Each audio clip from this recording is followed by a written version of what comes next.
प्रथम मूल से बुध फिराई अहमेव दियो अंधेरा या विद इंदर चोर त्रिलोकी मूलथे दियो मन फेरा मूलथे दियो मन फेरा। बोलो श्री प्राणनाथ प्यारे की जय, सदगुरु महाराज की जय। परमादरणीय सुंदर साथ जी कीर्तन ग्रंथ प्रकरण 60 प्रसंग है कलयुग का असर 2-4 दिन से ही चल रहा है और आम जनता में बाहर निकल के हम देखें सब युग को कंप्लेन करते हैं। क्या करें, आज कलयुग पूरा व्याप्त हो गया है। क्या करें, कलयुग का असर है। क्या करें, संसार में कोई शांति नहीं है। क्या करें, युग का प्रसाद ही ऐसा है। और श्रीमद् भागवत में मैंने भी कहा कि आपको नारद जी जब धरती घूमने आते हैं तो विचित्र विचित्र का आसीन दे करके जाते हैं भगवान के पास। भगवान मैं अब भ्रमण नहीं करूँगा। क्यों, क्या हुआ? तुम तो खबर लेके आने वाले हो। अब ऐसा खबर आपको सुनाऊंगा कि धरती अब कलयुग से भरा पड़ा है। इस तरह से कथानक ढंग से युग का असर शास्त्रों में मिलता है। प्यारे सुंदर साथ जी भक्तजन महानुभाव ऐसे ही धरती को ऐसा कोलाहलमय बना के परब्रह्म परमात्मा जाहिर होने के लिए ये भूमिका है। मैं हर समय उदाहरण दिया करता हूँ एक चीज़ को जो आपने बहुत बार सुनी है, इस बार और एक बार और सुनी। जैसे आप किसी दीवार में सफ़ेद रंग लगाना चाहते हैं, लेकिन वहाँ पर ऑलरेडी थोड़ा मोड़ा सफ़ेद, थोड़ा मोड़ा लाल और अलग अलग रंग तितर बितर हो, तो आपका जो वाइट रंग जो लगाने जा रहे हैं उसका गेटअप इतना अच्छा नहीं आता है। और आपके पास रंग थोड़ा कम है और थोड़ा पतला हो जाए, लेकिन अगर बैकग्राउंड अगर आपने काला कर दिया, बैकग्राउंड अगर आपने बिल्कुल काला कर दिया तो आपका सफ़ेद रंग जो है उसका गेटअप अच्छा आता है। और उसमें बाउंड जो बॉर्डर है वो बॉर्डर अगर आपने ब्लैक रख दिया तो बीच का जो वाइट का जो है ना वो बहुत सुंदर आता है। इसके लिए स्कूल ड्रेस में भी लोगों को मैचिंग होता है। विद्यार्थियों को बहुत बड़ा मीटिंग रहता है कि ऐसा शर्ट ऐसा कलर में कौन सा कलर का पैंट या फ्रॉक जो भी है कैसा मैच करेगा। बहुत इसमें फैशन शो वालों को जो मैचिंग करने के लिए इसका दिमाग ऐसा।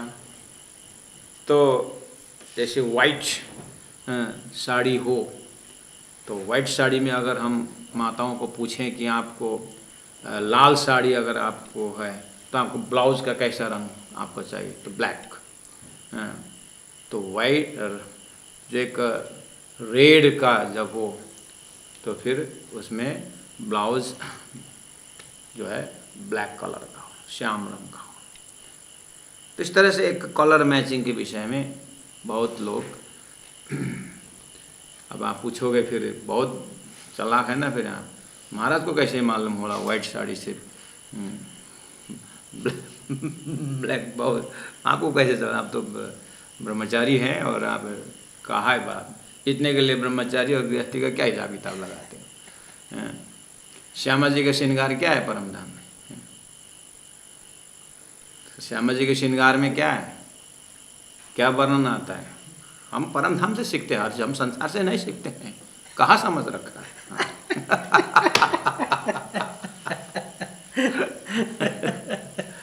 परम धाम सब रंगों से इतना सुंदर मैचिंग है। जैसे आप रंगमहल में जाओगे चढ़ोगे, शुरू में जो थंब है वो हीरा सफ़ेद और हीरा, उसके बाद माणिक, उसके बाद पुखराज। जो रंग का जो मैचिंग है, ब्रह्मधाम जो है, ब्रह्मधाम की जो चिंतन जब हम करते हैं तो ऐसा कैसे कैसे कलर का मैचिंग और रंग परिवर्तन तो परम धाम का मुख्य टॉपिक ही है। तो संसार में लोग हर रंग परिवर्तन करना चाहते हैं और करते करते लोग ने अपने व्यवहार का इतना परिवर्तन कर दिया कि अब तो जो है जानवर भी सब जंगल था ही नहीं बेचारा, तो सब जंगल का जानवर का जो रंग है अब सब मानव में आ गया। तो मानव से मानव का डर होता है, जानवर का नहीं होता है, सब रंग परिवर्तन है। जब आप दीवार को बिल्कुल काला कर देते हैं तो वाइट कलर का गेटअप अच्छा आता है। एग्जैक्टली लाइक दैट जब भगवान आ रहे हैं वैकुंठ से, तो यहाँ रावण का जब अत्याचार पूरा काला काला, तो भगवान का थोड़ा सा मेहनत बिल्कुल सुंदर गेटअप हो जाता, धरती शांति होती।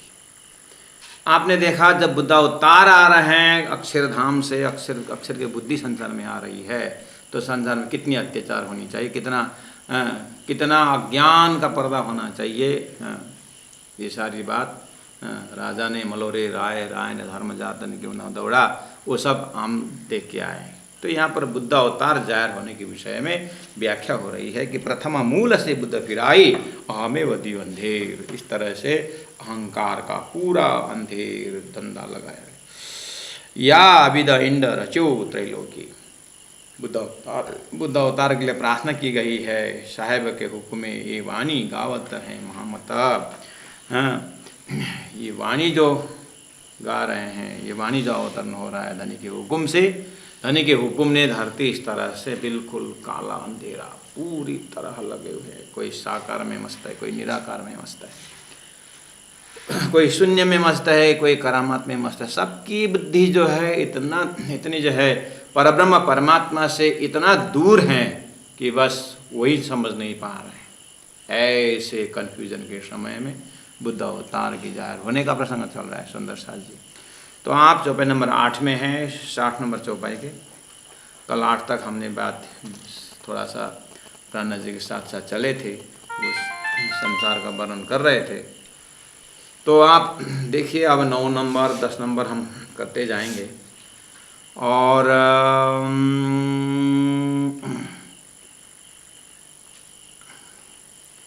तो चौपाई नंबर 19 में जाकर के फिर आपको शांति मिलेगी। तो चौपाई नंबर 9 से 19 तक अर्थात 10 नंबर चौपाई और आगे 10 चौपाई जो है ऐसे परिवेश को व्याख्या करते हैं कि उस दीवार को बहुत काला नजर आते हैं, दीवार को काला कर रहे हैं, अज्ञानमय काला, लक्ष्यहीन काला, अहंकार का काला, लोभ का काला। और ऐसे अंधकारमय सृष्टि के अंदर दिव्य परम धाम का प्रेम का प्रकाश लेकर के बुद्ध अवतार जाहिर हो रहे हैं। तो कितना आनंददायी समय रहेगा, प्रतीक्षा करें। चौपाई नंबर 19 तक 9 में कहते हैं उद्यो लोभ विषय रस विषया। धरती में एक एक आदमी के रग रग में विषय भरा हुआ है। गुरु जी मंगलदास जी ने कहा है आँख कान ये गुना अंग इंद्रिय हुआ। गुरु जी ने कहा कि आँख का विषय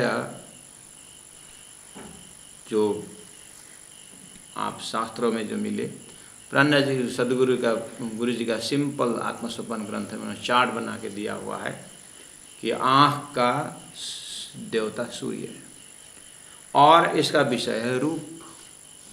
कान का देवता दिक्पाल है और इसका विषय है शब्द। तो ये शब्द, स्पर्श, रूप, रस, गंध, ये 5 ज्ञानेंद्रिय का ये विषय है।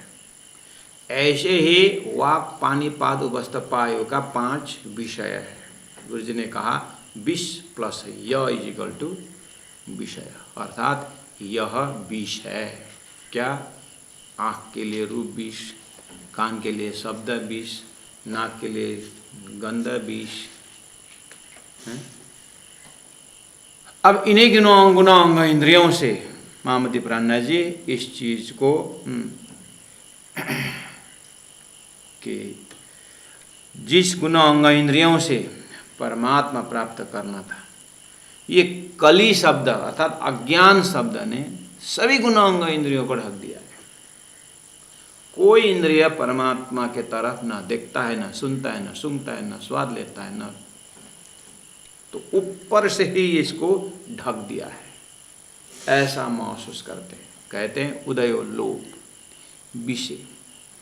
और लोभ ऐसा चीज है, महामति प्राणनाथ जी ने अपने ही तारतम्य वाणी में प्रकाश ग्रंथ में गुण फिराव का प्रकरण रखे हुए हैं, वहाँ पर लोभ के लिए चर्चा करते हैं।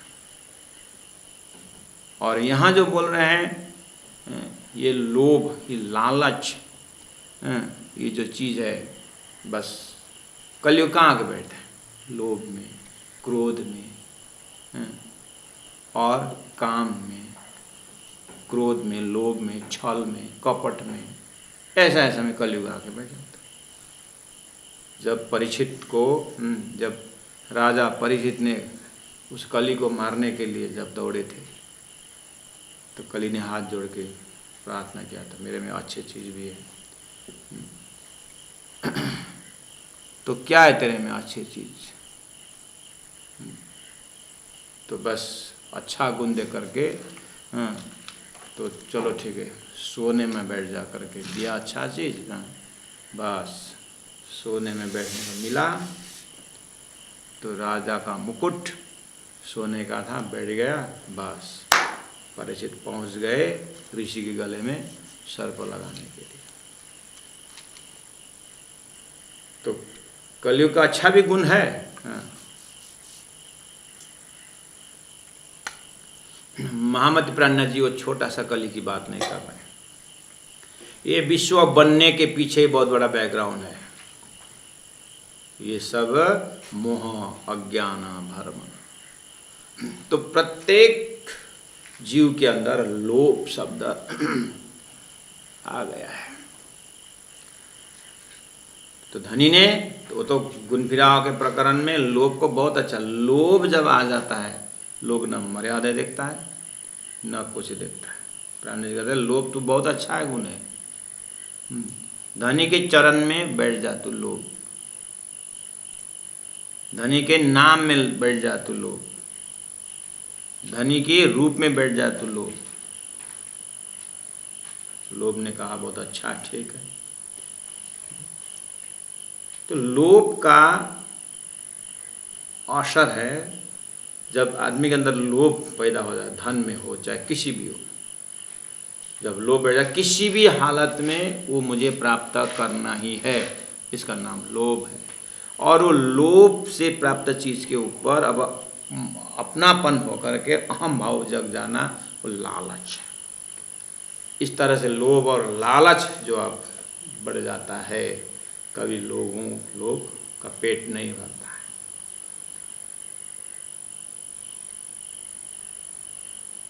प्राणनाथ जी ने देखा कि सबके हृदय में ये मैं और मेरा फैलाने के जो लोभ है, लोभ विषय रस विषय, उसमें जा कर के रस बैठ गया जो विष होकर के लग गया। सेनापति सहित शैतान, इस तरह से कली जो है शैतान सेनापति होकर के, सभी गुणांग इंद्रियों के लीडर होकर के लोभ आ गया। जैसे लोभ किसी चीज़ में हुआ तो मेरा आँख भी उसी को देखता है, मेरे कान भी उसी के विषय में सुनता है, मेरा कर्म इंद्रिय उसी को प्राप्त करने के लिए दौड़ता है, सब उसी में लगे। अब ये कली जो लोभ में बैठ गया, तब ये क्या हो गया? सेनापति हो गया। सभी गुणों इंद्रियों को सेनापति के ऑर्डर मानना पड़ता है, अर्थात लोभ ही सेनापति हो गया। सब गुणों इंद्रियों को बस में कर रखा है।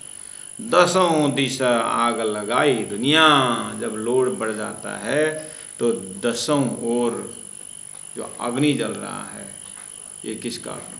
लोभ के। कंस को जब उसका लोभ के कारण है, रावण लोभ के कारण है, महाभारत का वो अंकुर जो है जमीन का लोभ के ही कारण।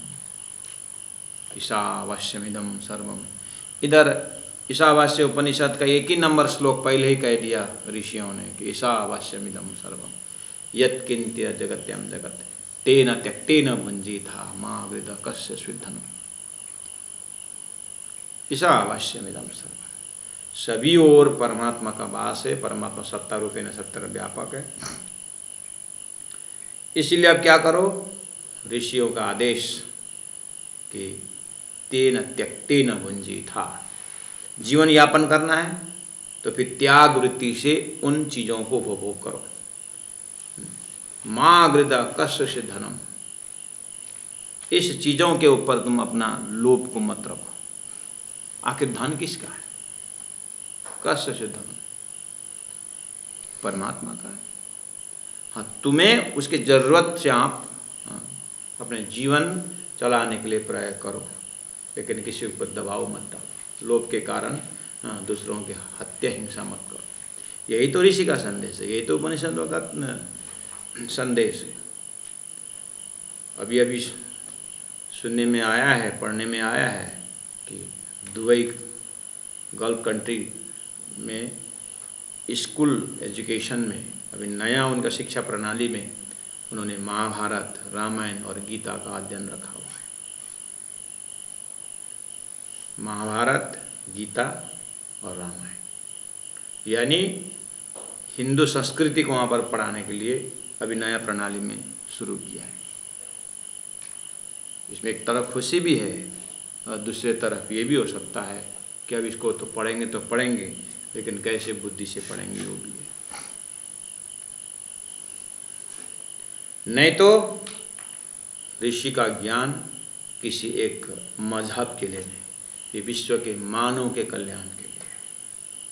वो पढ़ करके अपने आचरण में लोभ से मुक्त या त्याग वृत्ति से अगर वो पढ़े तो फिर वो किसी के ऊपर अत्याचार करना छोड़ देते।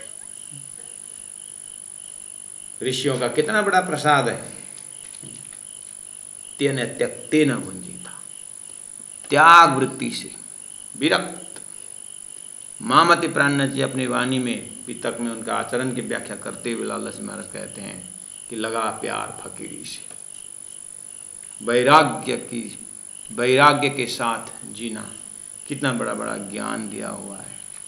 तो मनुष्य के बुद्धि में कलयुग का ऐसा असर है कि यहाँ पर लोभ बैठ गया है। उसके बाद छीनना, लूटना, बाई हुक और क्रुक सब चीज़ अपना बनाना, मेरा मेरा ही है, मौका तो तेरा भी मेरा। इस तरह से इसने सबके बुद्धि को हरण कर रखा है।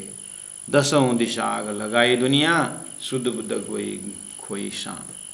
जब लोभ आ जाता है ना, अपना न शुद्धि रहती है, न बुद्धि रहती है, न अपना शान को याद करते हैं।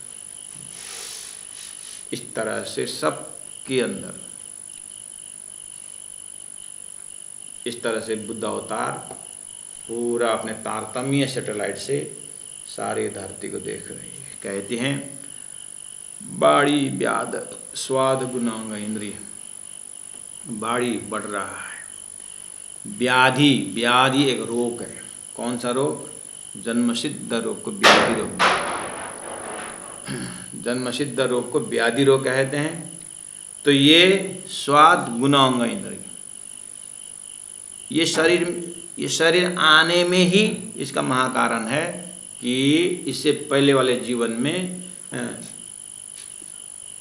जो भी ऐसा कार्य किया है जिसका कारण से मनुष्य शरीर प्राप्त हो रहा है।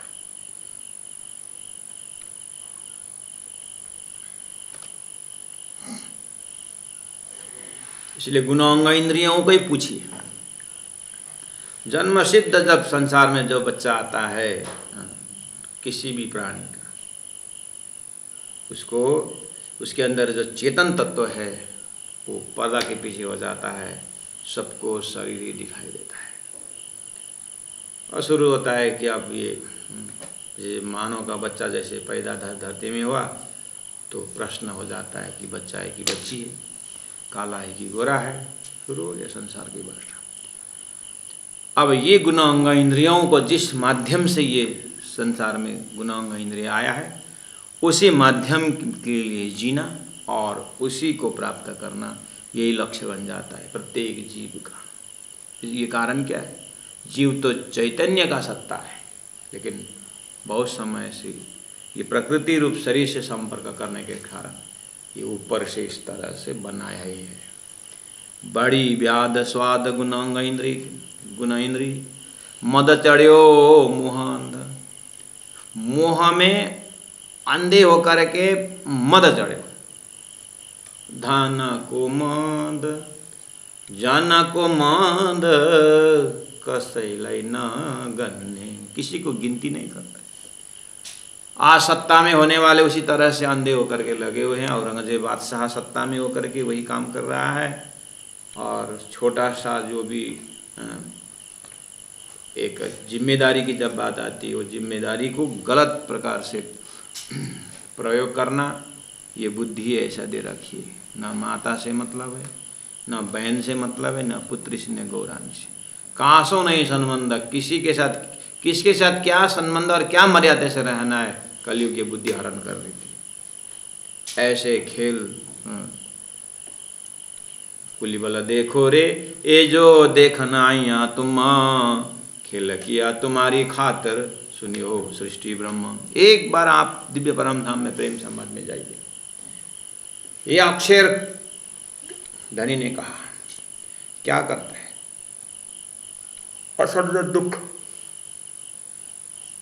बनाता है। क्या असह्य दुख है?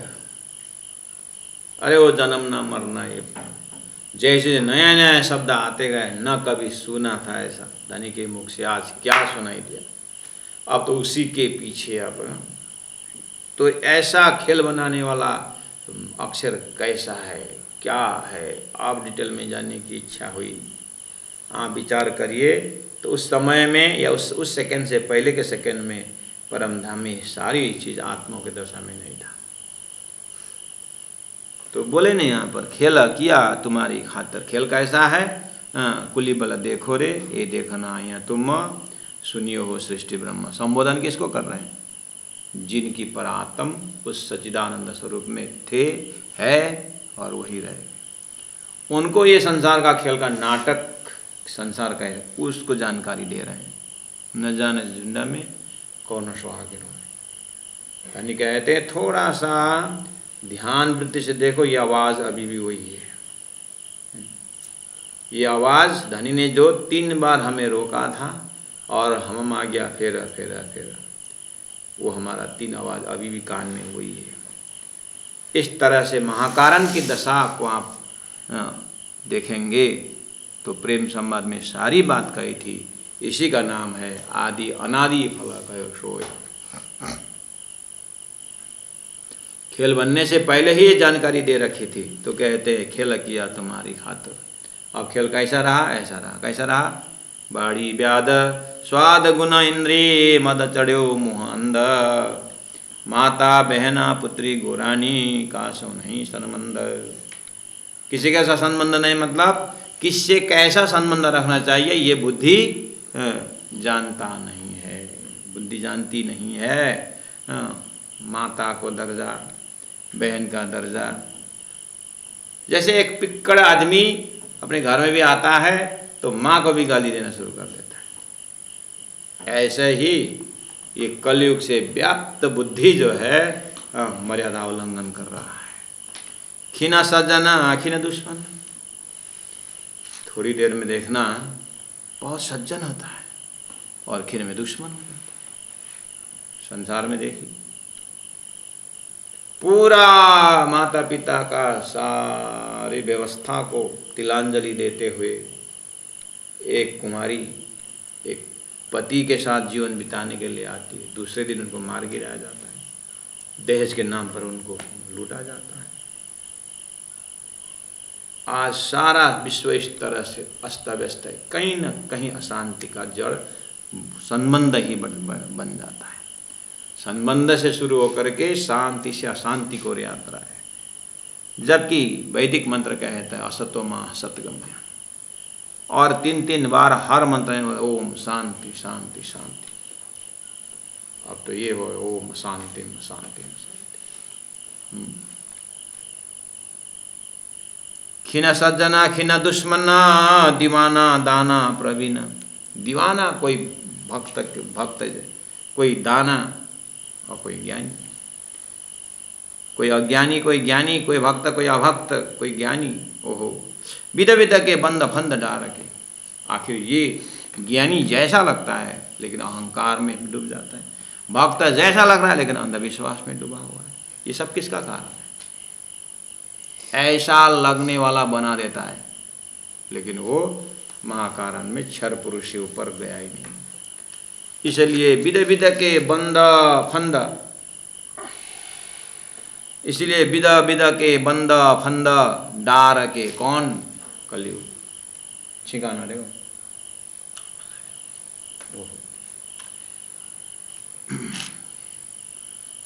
सब सूर की आदि, सब सुरवीर थे लेकिन सबको अपने बस में कर लिया। किस लिए?